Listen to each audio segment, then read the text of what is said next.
Hi friends, welcome back to Maggie's kitchen. ఈరోజు మన వీడియోలో క్యాప్సికమ్తో మంచి టేస్టీగా గ్రేవీ కర్రీని చూపించబోతున్నాను. ఇలా చేస్తే సింపుల్గా చేసిన కూర చాలా బాగుంటుందండి. ఈ మసాలా క్యాప్సికమ్ కర్రీ కోసం ఎక్కువ ఇంగ్రీడియంట్స్ కూడా అవసరం లేదు. ఇంట్లో ఉన్న వాటితోనే ఇలా గ్రేవీగా చేసామంటే అన్నంలోకైనా, బిర్యానీ, పులావ్, చపాతీలోకైనా చాలా బాగుంటుంది. లేట్ చేయకుండా ఎంతో రుచికరమైన క్యాప్సికమ్ గ్రేవీ కర్రీని ఎలా చేయాలో చూద్దాం రండి. ఫస్ట్ ఇక్కడ ఒక పావు కిలో వరకు క్యాప్సికాన్ని ఇలా శుభ్రంగా ఒకసారి కడిగేసుకొని ఇలా చిన్న చిన్న ముక్కలుగా కట్ చేసి తీసుకోండి. మరి పెద్దగా మరి చిన్నగా కాకుండా ఇలా మీడియం సైజులో కట్ చేసి తీసుకోవాలి. ఇప్పుడు ఒక మిక్సీ గిన్నె తీసుకొని ఇందులోకి ఒక 2 మీడియం సైజు టమాటా ముక్కల్ని, అలాగే 1 ఇంచు అల్లం ముక్క, 5-6 వెల్లుల్లిపాయల్ని, కొద్దిగా ఎండు కొబ్బరిని ఇలా చిన్న చిన్న ముక్కలుగా కట్ చేసి తీసుకోండి. మీరు ఎండు కొబ్బరి ప్లేస్లో పచ్చి కొబ్బరి అయినా తీసుకోవచ్చు. అలాగే ఇక్కడ కొద్దిగా స్పైసెస్ని కూడా యాడ్ చేసుకోండి. మీరు స్పైసెస్ వద్దు అనుకుంటే ఒక 1/2 టీ స్పూన్ దాకా గరం మసాలానైనా యాడ్ చేసుకోవచ్చు. ఇందులోకి ఒక అరకప్పు దాకా పెరుగు, 2 టేబుల్ స్పూన్ దాకా వేయించుకున్న పల్లీలని, అలాగే మీరు కావాలి అనుకుంటే ఇదే ప్లేస్లో 1 టేబుల్ స్పూన్ దాకా నువ్వులను కూడా వేసి మెత్తగా గ్రైండ్ చేసి తీసుకోండి. ఇలా మెత్తగా పేస్ట్ లాగా గ్రైండ్ చేసి తీసుకున్నాక ఇప్పుడు దీనిని రెడీగా పక్కన పెట్టుకోండి. ఇప్పుడు స్టవ్ ఆన్ చేసుకుని స్టవ్ మీద కడాయి కానీ ప్యాన్ కానీ పెట్టుకొని ఇందులోకి ఒక 2 టేబుల్ స్పూన్ దాకా ఆయిల్ తీసుకోండి. ఆయిల్ హీట్ అయినాక ఇందులోకి 1 టేబుల్ స్పూన్ దాకా శనగపప్పు, అలాగే 1 టేబుల్ స్పూన్ ఆవాలు, 1 టేబుల్ స్పూన్ జీలకర్ర, ఒక 2 పచ్చిమిర్చి చీలికలు కూడా వేసుకోండి.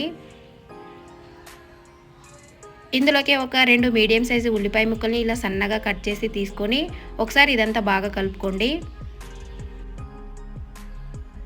ఉల్లిపాయ ముక్కలు కొద్దిగా మగ్గినాక ఇందులోకి కరివేపాకు కూడా వేసి కలుపుకోవాలి.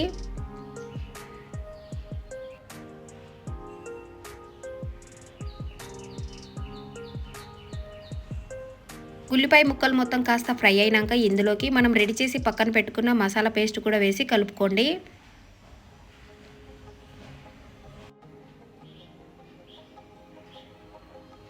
మంటను మీడియం ఫ్లేమ్లో పెట్టి ఒక 2-3 నిమిషాల పాటు ఇలా కలుపుతూ ఉంటే ఆయిల్ అనేది ఇలా సపరేట్ అవుతుందండి.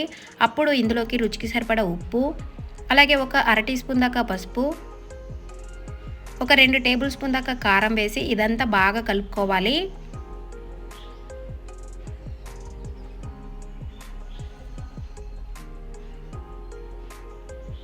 ఇలా ఇదంతా బాగా కలుపుకున్నాక ఇప్పుడు మూత పెట్టి ఒక 2-3 నిమిషాల పాటు ఉడికించుకోండి.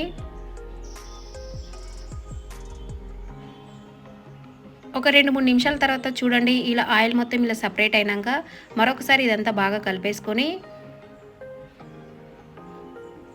ఇందులోకి మనం కట్ చేసి పెట్టుకున్న క్యాప్సికమ్ ముక్కల్ని కూడా వేసి ఒకసారి కలుపుకోవాలి.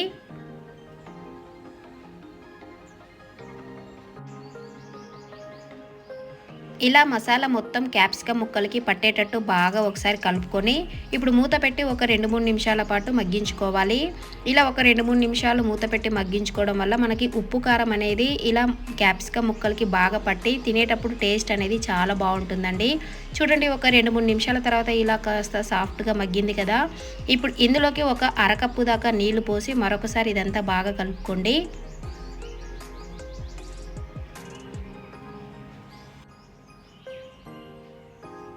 అలాగే ఒక టేబుల్ స్పూన్ దాకా ధనియాల పొడి కూడా వేసి ఒకసారి కలిపేసుకొని మూత పెట్టి ఒక 5-6 నిమిషాల పాటు ఉడికించుకోవాలండి మీడియం ఫ్లేమ్ మీద.